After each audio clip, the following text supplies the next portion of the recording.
সবাইকে স্বাগত জানাই ইগনাইটেড মাইন্ড ইউটিউব চ্যানেলে। আমি জানি আজকের এই বিষয়ের সঙ্গে অনেকেই রিলেট করতে পারবে।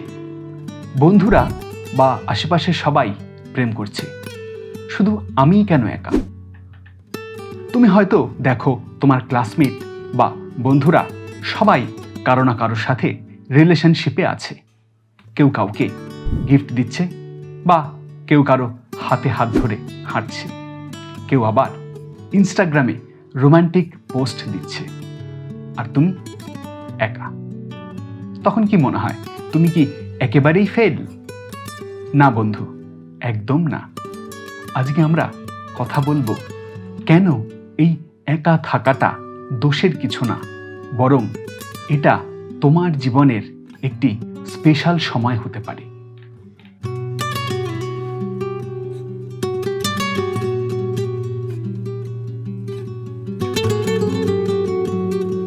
প্রেম না করলে জীবন কি অসম্পূর্ণ? একদমই না। প্রেম জীবনের একটি অংশ হতে পারে, কিন্তু সেটাই সবকিছু নয়। আমাদের দেশে বা সমাজে এমন একটা ধারণা তৈরি হয়েছে যে টিনেজ লাইফে বা কলেজে প্রেম না করলে বুঝি জীবনটাই ফেল। কিন্তু এটা ভুল ধারণা। প্রেম একটা সুন্দর অনুভব, ঠিক কথা, কিন্তু সেটার জন্য নিজেকেও কমপ্লিটলি রেডি থাকতে হয়, মানসিকভাবে, আবেগগতভাবে, এমনকি জীবনের দৃষ্টিভঙ্গিতেও। তুমি তোমার সময়ের মালিক। তুমি এখন যেই সময়ের মধ্য দিয়ে যাচ্ছ সেটা হলো শেখার, নিজের ভেতরে ডুব দেওয়ার, নিজের স্বপ্নগুলোকে চিনে নেওয়ার।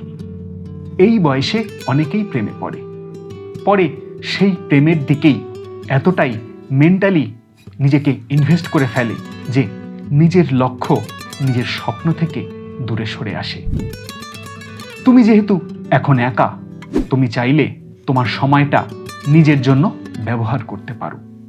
পড়াশোনায়, কেরিয়ারে, স্কিল ডেভেলপমেন্টে, নিজের প্যাশনের দিকে। সবার সময় এক হয় না।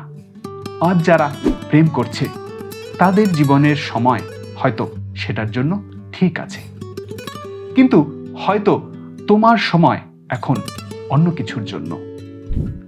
জীবন মানে শুধুই প্রেম নয়, জীবন মানে একটা পূর্ণ যাত্রা। কাউকে ভালোবাসার আগে নিজেকে ভালোবাসা জরুরি। জীবনের প্রতিটা বিষয়েরই একটা সময় আসে এবং সঠিক সময়েই সঠিক মানুষ আসে। আজ যদি তুমি একা হও, তার মানে এটা নয় যে তুমি প্রেমের যোগ্য নও, বরং তুমি কারো জন্য এতটাই হয়তো স্পেশাল যে জীবন তোমার জন্য একটু সময় দিচ্ছে, যাতে তুমি আরো বেশি ম্যাচিউরড হতে পারো। সোশ্যাল মিডিয়া হচ্ছে হাইলাইট, বাস্তবতা নয়। অনেক সময় আমরা সোশ্যাল মিডিয়ায় ছবি দেখি, সবাই অনেক সুখে আছে, কিন্তু বাস্তবে হয়তো অনেকেই সেই সম্পর্কে কনফিউশন, কষ্ট, ইনসিকিউরিটির মধ্যে আছে।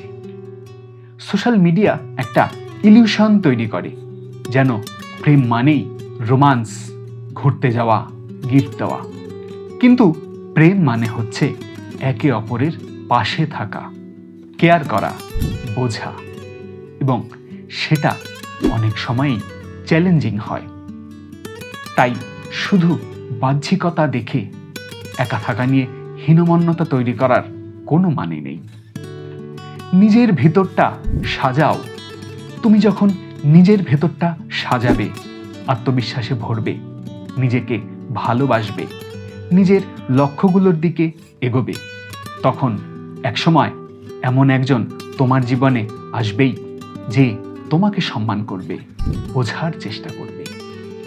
তুমি এমন একজন হবেই যে শুধু প্রেম করতে নয়, কারো জীবনে পজিটিভ এনার্জি আনতে পারবে। এই ভিডিওটা তোমার যদি ভালো লেগে থাকে তাহলে লাইক করতে ভুলো না। যদি ইউটিউবে এই ভিডিওটি দেখে থাকো তাহলে আমাদের চ্যানেল ইগনাইটেড মাইন্ড এটাকে অবশ্যই সাবস্ক্রাইব করে রেখো এবং বেল আইকনটি প্রেস করে রাখবে, যাতে নতুন ভিডিও এলেই তুমি সঙ্গে সঙ্গে নোটিফিকেশন পেয়ে যাও। যদি ভিডিওটি ফেসবুকে দেখে থাকো তাহলে আমাদের পেজটিকে ফলো করে রাখবে, যাতে এমনই আরও ভিডিও তোমার সামনে আসে। বন্ধু, প্রেম জীবনের গুরুত্বপূর্ণ অধ্যায় হতে পারে, কিন্তু একা থাকা মানে জীবন বৃথা নয়। একা থাকাটা কখনো কখনো জীবনে আশীর্বাদ হয়ে দাঁড়ায়, কারণ সেই সময়েই তুমি নিজেকে খুঁজে পাও, নিজের স্বপ্নগুলোকে শক্ত করে আঁকড়ে ধরতে পারো। তুমি যদি এখন একা থেকেও খুশি থাকতে শেখো, তাহলে পরে যেই আসবে তোমার জীবনে তাকেও তুমি খুশি রাখতে পারবে। তাই মন খারাপ নয়, নিজেকে ভালোবাসো, নিজের স্বপ্নকে আঁকড়ে ধরো। ঠিক মানুষ ঠিক সময়েই আসবে। আজকের এই ভিডিওটি এখানেই শেষ করছি। ভিডিও সম্পর্কে তোমার মতামত কি সেটা অবশ্যই আমাদের কমেন্ট বক্সে কমেন্ট করে জানাও। এই ধরনের আর কোন টপিকের ওপর ভিডিও করলে তোমরা আগ্রহী হবে সে বিষয়েও আমাদেরকে জানাও। তোমার জীবনের কি সমস্যা রয়েছে সেটাও আমাদের জানাতে পারো। কমেন্ট বক্সে কমেন্ট করে তোমার নিজের জীবনের সমস্যা আমাদের জানাও। আমরা চেষ্টা করব তার মধ্যে থেকেই কোনো টপিক নিয়ে আবারও আলোচনা করতে। ভিডিও এখানে শেষ করছি। সকলে ভালো থাকবে, সুস্থ থাকবে, নিজেকে ভালোবাসবে।